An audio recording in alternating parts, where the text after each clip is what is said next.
आज हम पता करेंगे कि लाखों लोग जो इंडिया से और बाकी देशों से यहाँ आते हैं, वो जल्दी मूव क्यों नहीं कर पाते अपनी कंट्री में, और इस कंट्री का उस कंट्री से क्या फ़र्क है, सेफ्टी का और स्वच्छता का, और और कितनी क्लीन कंट्री है। आज मैं दिखाऊंगी आपको।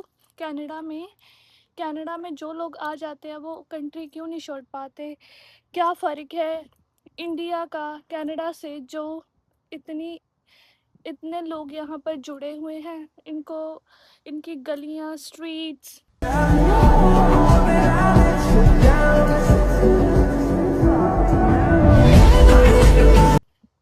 सफाई, नेचुरल हवा, इन सबको आज हम कंपेयर करेंगे।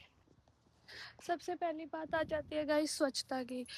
हर कंट्री में स्वच्छता सबको अच्छी लगती है, सफाई सबको अच्छी लगती है, तो कनाडा में लोग इतनी सफाई क्यों रखते हैं और इंडिया में लोग सफाई क्यों नहीं रखते।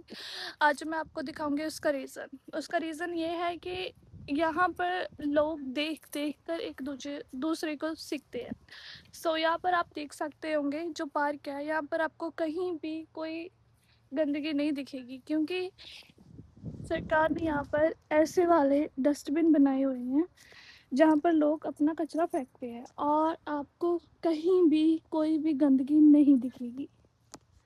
और ये हर वक्त फॉल्ट सरकार का नहीं होता है, पब्लिक का भी उतना ही कसूर होता है। सरकार का काम है प्रोवाइड करना चीज़ें, और पब्लिक का काम है उसे मेंटेन करना। यहाँ के लोग जो हैं वो हर चीज़ को फॉलो करते हैं, हर सरकार की दी पॉलिसी को फॉलो करते हैं, इसलिए जो यहाँ के लोग हैं वो गंदगी नहीं फैलाते। उन्हें पता है कि हमें यहाँ पर रहना है।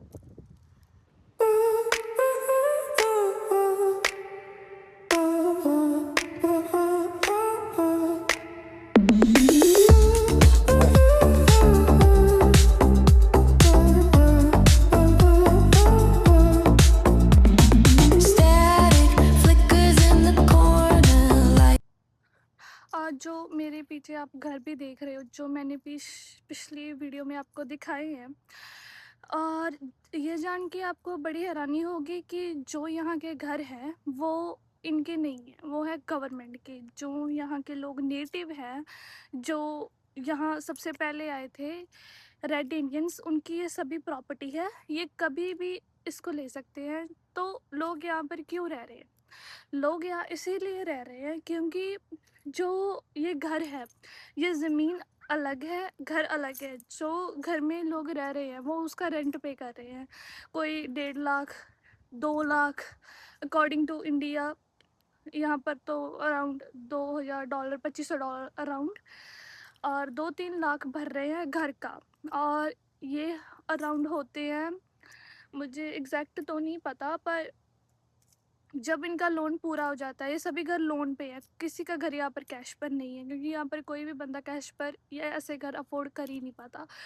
वो लोन पर लेके 5 लाख डाउन डालते हैं, कैनेडियन $5 लाख, और बाद में जब 40 साल बाद उनका ये घर फ्री हो जाता है, जब सब लोन क्लियर हो जाता है, किस्तें क्लियर हो जाती है, तब आती है बारी ज़मीन की। जो यहाँ की ज़मीन है वो उसका अलग से हमको रेंट देना पड़ता है। तो यहाँ पर लोग सिर्फ नेचर की वजह से ही नहीं रहते, उनका अलग रीज़न ये भी है, यहाँ पर अपॉर्चुनिटीज़, लोगों को काम मिलता है, लोग काम पर जाते हैं, उसकी अच्छी पे रेट मिलती है। क्योंकि यहाँ पर जो लोग हैं, आपको आपको मैंने इतनी सारी स्ट्रीट्स दिखाई, यहाँ पर कोई बंदा यहाँ पर वेला नहीं है, कोई बंदा यहाँ पर फ्री नहीं है। हर बंदा यहाँ पर काम ढूंढ रहा है, काम कर रहा है और करता ही जा रहा है, कोई यहाँ पर फ्री नहीं बैठा है।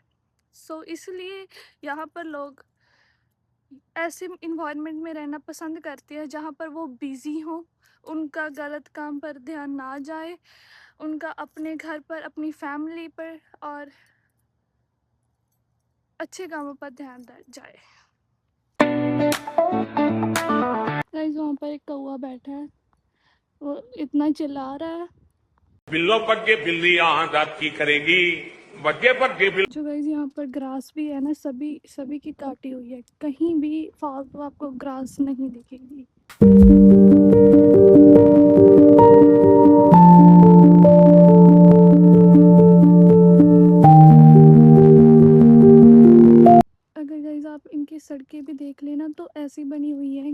ढलान वाली, कि जब भी बारिश आए वहाँ पर पानी नीचे चला जाए सीवरेज। और एक सीवरेज यहाँ पर बनाया हुआ है, ये वाला सीवरेज एक सामने बनाया हुआ है, ये स्ट्रेट सड़कें नहीं बनाई हुई। गाइस यहाँ पर कुछ अच्छे लोग भी हैं और कुछ बुरे लोग की गाड़ी ठोकी हुई है यहाँ से, सामने से।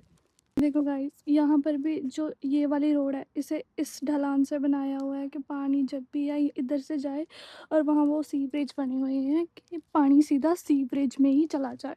गाइस आपने कभी गिलहरी का घर देखा है? मैं आपको दिखाती हूँ कैसा होता है। मे बी ये गिलहरी का घर है, मुझे पता नहीं, आप लोग बताना कमेंट्स में ही किसका घर है, पर इसमें कोई तो रहता है। इस गार्डन में भी दो कचरे के डब्बे रखे हुए हैं, एक तो ये रहा, ये वाला, और एक आपको मैंने वहाँ पर दिखाया था उस वाली साइड।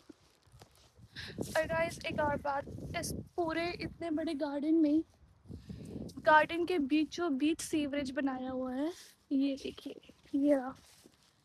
अगर गार्डन में भी पानी आएगा तो सीधा इसमें चला जाएगा।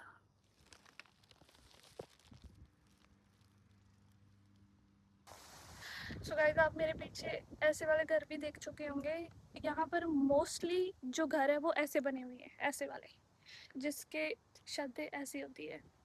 सो ऐसा इसलिए है क्योंकि यहाँ पर सर्दियों में बहुत ज़्यादा बर्फ़ पड़ती है, और जब बर्फ़ पड़ती है तो वो अगर ऐसे होंगे घर स्ट्रेट होंगे तो बर्फ़ जो है वो उसी सरफेस पर रह जाएगी, और जिसकी वजह से जो घर है यहाँ के जो लकड़ी से बने हुए हैं, और अगर वो बर्फ़ लकड़ी पर ही रह जाएगी तो लकड़ी ख़राब हो जाएगी, जिसकी वजह से घर ख़राब हो जाएंगे, टूट जाएंगे, पानी टपकने लगेगा। इसी वजह से घर ऐसे बनाए हुए हैं कि जब भी बर्फ़ ऐसे आए तो जो बर्फ़ है वो ऐसे फिसल कर नीचे गिर जाए, ताकि बर्फ़ हमेशा ऐसे ना रहे।